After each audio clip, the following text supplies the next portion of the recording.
After officially becoming Gail's daughter, Carol immediately dressed up in an outfit she had designed for a family photo and invited Gail for the picture. She also included Tandy, who wore the same outfit. However, Gail declined, finding Carol's attire strange. When Gail left, Tandy and Carol stayed in their little house. Shortly after, they had a visitor. Louis came by to thank Tandy. He expressed gratitude for Tandy's efforts, which had motivated him. Tandy hugged Louis and encouraged him to stay positive. The scene then shifted to Todd, who tried to reconnect with Melissa.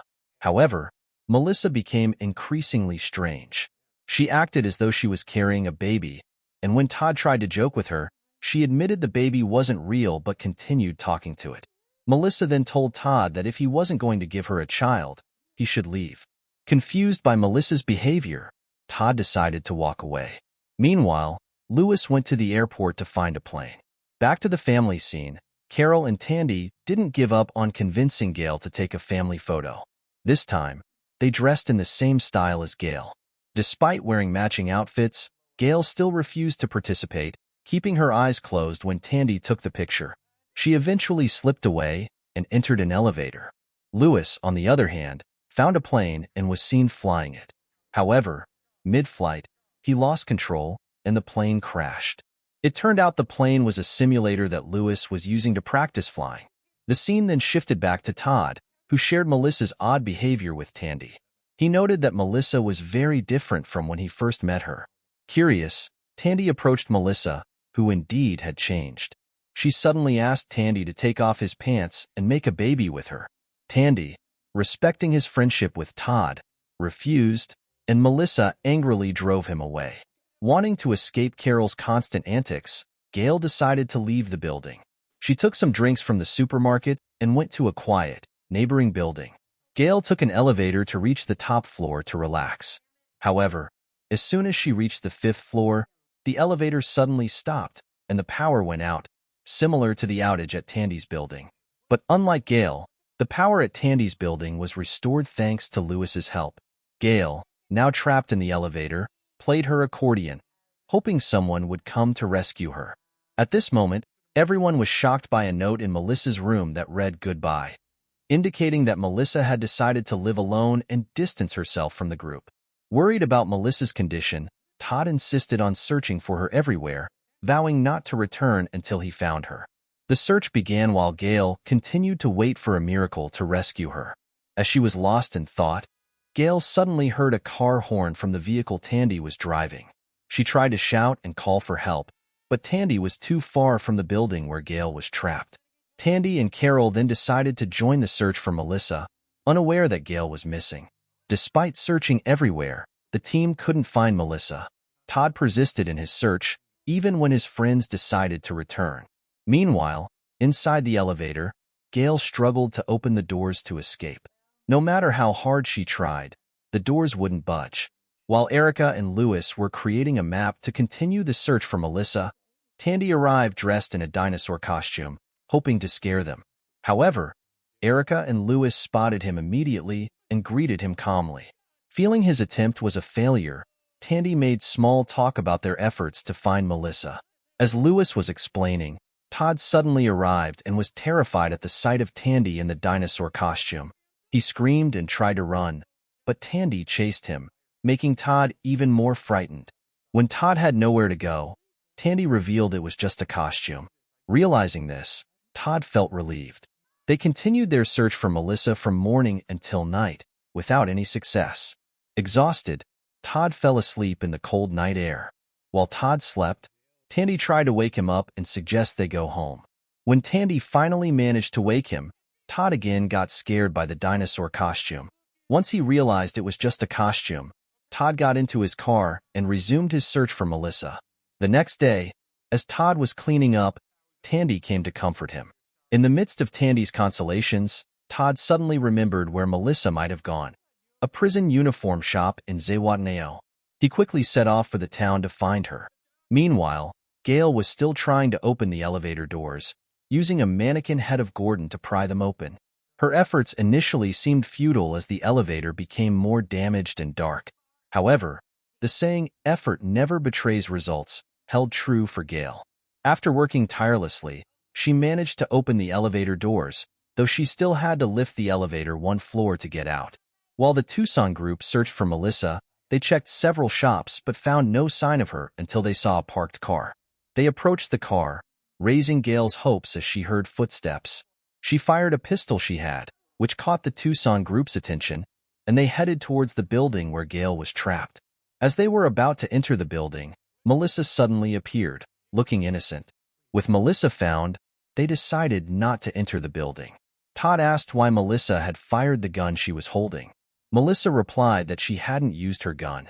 Todd then persuaded Melissa to put down her weapon, and they left together. Just before leaving, Tandy felt something was off, convinced the gunshot came from inside. Gail's situation worsened as everyone decided to return to their building, leaving her still trapped in the elevator. Upon Melissa's return home, she was immediately interrogated by everyone. However, Melissa's answers never matched the questions asked, increasing everyone's concern and prompting them to decide to keep her in a locked room with two-way glass for constant observation. Todd, disagreeing with this approach, was convinced that Melissa was still a normal person and promised to stay by her side regardless of her condition. After spending the entire day with Melissa, Todd tucked her into bed and stood guard outside to ensure she didn't leave during the night. But in the morning, Todd woke up to find Melissa's room open and panicked. He approached Erica and Lewis, who were using a flight simulator, to inquire about Melissa's whereabouts. Not wanting to alarm anyone, Todd claimed he knew where Melissa was and assured them she would be fine. Meanwhile, Tandy and Carol organized a special event for themselves, reminiscing about their first meeting with camping gear. This nostalgic setup brought back memories of how Carol and Tandy had first met.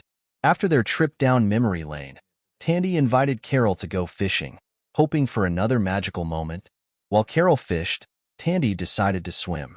Afterward, Tandy suddenly announced that the fishing line felt heavy, but when he reeled it in, it was just a woman's clothing item of unknown origin.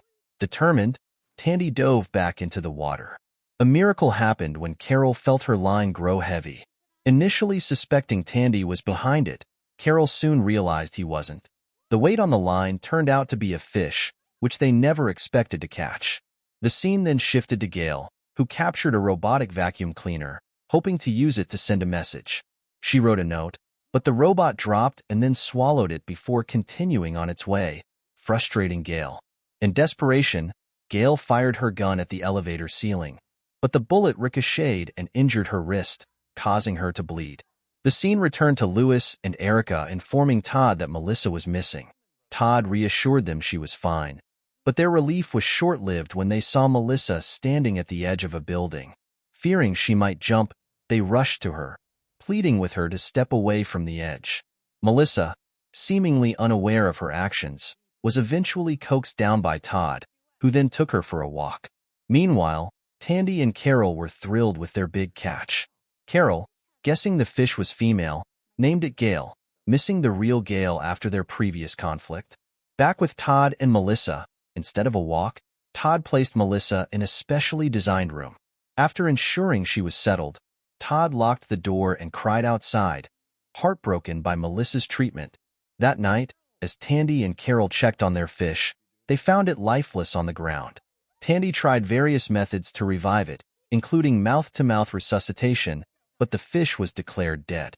Tandy prepared a proper burial, but just as he was about to bury it, the fish started moving again, bringing immense joy to Tandy and Carol. In a different building, Gail had resigned herself to her fate, convinced she would die there. Todd, on the other hand, continued to cry over Melissa, who repeatedly begged him to unlock her door. Refusing to repeat past mistakes, Todd did not comply. Meanwhile, Erica and Lewis enjoyed their flight simulator game, oblivious to the chaos around them. Tandy and Carol, satisfied with their camping experience, decided to rejoin the group, concluding another day in their unpredictable lives. The scene in this episode is somewhat different, as it flashes back to the initial outbreak of the virus that spread worldwide. It begins with an event attended by several important American officials. They are gathered, chatting, and giving speeches. However, the situation changes abruptly when one of them suddenly starts coughing up blood, has a nosebleed, and collapses. Initially, Pamela, The woman giving a speech thinks it's a joke. However, the next day, while driving, she notices everyone wearing masks. Interestingly, this series depicts a virus spreading in 2020, while COVID-19 also emerged globally in 2020. Is this a conspiracy? Moving on, fearing that the virus might infect her, Pamela immediately closes the partition between her and her driver, especially after seeing her driver coughing. When she arrives home, Pamela recounts what she witnessed and suggests to her husband that they initiate vaccinations. However, Pamela's husband refuses, believing that humans no longer need vaccines. As days pass, the virus ravages America, leading to the closure of all stores and the disappearance of people from the streets. Needing food supplies, Pamela decides to go to the supermarket. There, she unexpectedly meets Catherine, the one person she frequently talks about, envies, and hates. They make small talk about their respective conditions before Pamela leaves, and Catherine is seen eating dog food. The next morning, Pamela wakes up to find her husband, Benjamin, missing but discovers bloodstains on his pillow. Worried, she searches and finds Benjamin in an isolation room. Benjamin urges Pamela to stay away from him to avoid infection. Initially, Pamela refuses because she doesn't want Benjamin to suffer alone, but she eventually leaves him for her own safety. Pamela then goes to Catherine's house, only to find her dead. She takes Catherine's house keys from the basement and starts living there with her small dog, the only companion she has left. However, having only the dog for company doesn't help Pamela. After 2 years, she becomes bored and begins hallucinating, trying to make her dog talk to have a friend, but to no avail. One day, after cleaning herself, Pamela finds her dress torn and some items broken. Believing her dog is responsible, she angrily drives it away, and the dog never returns. Now completely alone, Pamela becomes increasingly lonely, stressed, and frustrated. The house falls into disrepair as she can't manage it. Her days are consumed by drinking alcohol, eating, and daydreaming. Since the high-tech bunker that belonged to Christine has an advanced system, Pamela tries to locate other humans using a drone. While flying the drone over Malibu, she spots someone reading a book, who turns out to be Gail. This reveals that the drone Gail found earlier did not belong to Pat. Pamela attempts to communicate with Gail and the others, but when she sees the sign they write, her drone suddenly malfunctions and disappears. Determined, Pamela decides to leave the bunker and go to Malibu to find Gail and the others. Finally, we return to the Tucson family, who are increasingly worried about Melissa's condition. However, everyone is confident that Melissa can still recover. One by one, they try to communicate with her, but they are met only with mockery from Melissa. Eventually, they all give up as Melissa refuses to open up. After this method fails, Carol and Erica start researching possible mental health issues that Melissa might be experiencing. Meanwhile, Todd successfully installs a surveillance camera to better monitor Melissa's movements. The scene then shifts to Tandy visiting Lewis, who is practicing on a flight simulator. Tandy explains that he has something special for Lewis that will make him happy. He then takes Lewis to an airport, where Tandy presents him with a real airplane. Seeing a real plane, Lewis is reluctant to accept it, as he feels unprepared and has only practiced on a simulator. He doesn't want to risk flying a real plane. However, Tandy tries to convince Lewis that he is now skilled enough to fly. With Melissa sick and Erica and Carol busy researching her condition, and Todd faithfully staying by Melissa's side, the situation is dire. Hearing this, Lewis eventually agrees to learn to fly the actual plane. When Tandy announces that Lewis will be flying the plane, everyone gets excited, hoping that Lewis will discover something beneficial for them. The next day, Carol creates a newspaper featuring Lewis the pilot. After rigorous practice, Lewis finally flies the plane, and everyone cheers as he successfully takes off. However, the flight doesn't last long. After just a few miles, the plane plummets to the ground and explodes. Lewis is declared dead, and the Tucson family is devastated by the loss of their new friend. The funeral is an emotional affair, with several people offering their praises for Lewis. After his death, Tandy feels increasingly lonely since he no longer has a male friend besides Todd, who is preoccupied with caring for Melissa. In his loneliness, Tandy goes to a church wearing his dinosaur costume and starts talking to God. He prays for guidance to lead his friends. Suddenly, Tandy receives an idea and decides to put it into action. He prepares an elaborate plan to attract everyone's interest. When the others see Tandy's creation, it turns out to be a light show forming a rainbow. Tandy explains that he created this show to honor Lewis's memory. However, finding it uninteresting, everyone decides to ignore Tandy's efforts. The scene begins with someone struggling up a staircase, step by step, and passing through several buildings. It turns out to be Gale, who has finally escaped after being trapped in the elevator for so long. When Gale arrives, the first person she encounters is Tandy. However, Tandy doesn't show any suspicion about Gale, who has been missing for a while. He assumes Gale is just exhausted from being alone in Napa, as she had planned.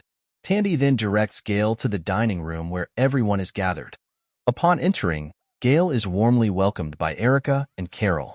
However, after taking just a few steps, Gale suddenly collapses, prompting everyone to rush to her aid, including Tandy, who tries to give her some water.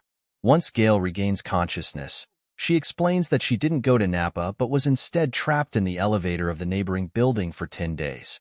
She reveals that the injury on her knee was self-inflicted out of frustration when she fired her gun, and the bullet ricocheted back at her. Feeling sympathetic and concerned, Erica and Carol take care of Gale, with Carol even offering her own place for Gale to rest. The scene then shifts to Tandy, who decides to play a game of bowling in the living room. While Tandy is enjoying himself, Todd arrives and announces that he has figured out Melissa's problem.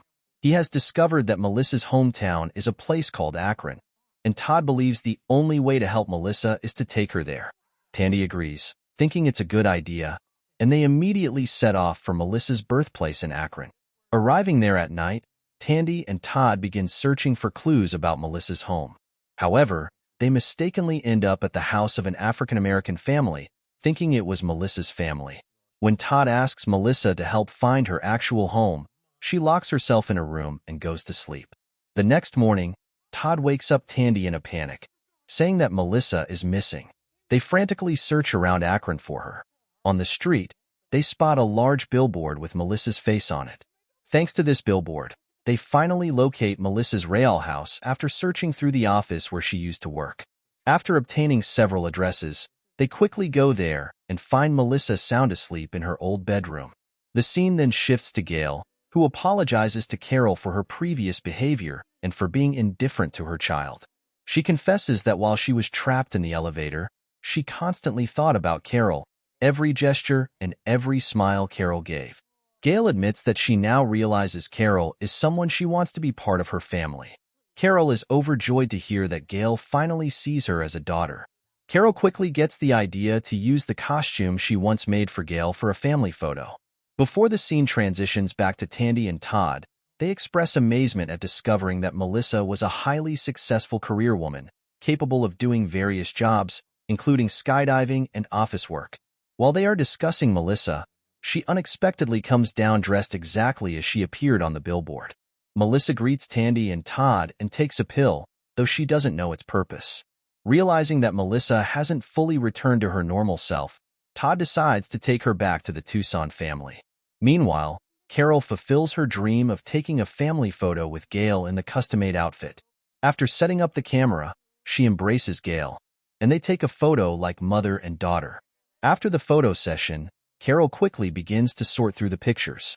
However, her expression changes dramatically when she notices something disturbing. As she edits the family photos, she suddenly sees a creepy figure standing behind them. This is the end of The Last Man on Earth Season 3 on Part 10. Like, comment, and subscribe so I will soon make a recap of Part 11 for The Last Man on Earth. Thank you for watching.